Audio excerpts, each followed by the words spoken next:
Welcome to our channel. Today we how to transfer EV charging receipts into QuickBooks Online, full guide step by step clearly. To transfer EV charging receipts into QuickBooks Online, start by logging into your QuickBooks Online account. Once you're in, navigate to the Accounting tab located on the left sidebar.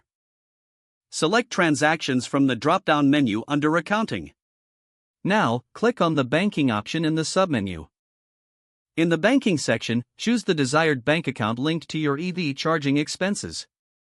Locate the Import Data option on the page and click on it.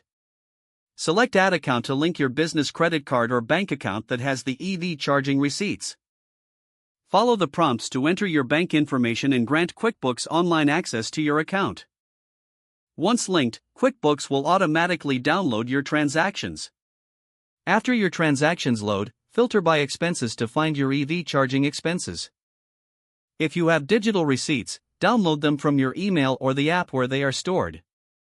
For each charged receipt, check the transaction details to ensure accuracy.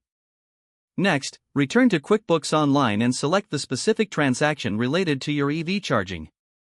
Click on Add Attachment to upload your receipt directly to the transaction. Choose the file from your device and confirm the upload. After attaching your receipts, categorize each transaction to reflect the appropriate expense account.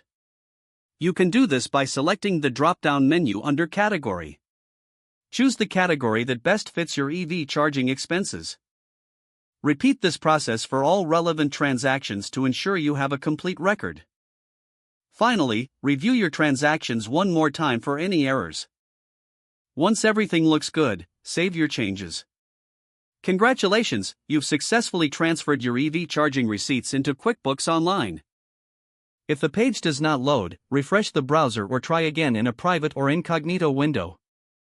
Make sure you are using the correct email address, then retype it carefully to avoid small typos.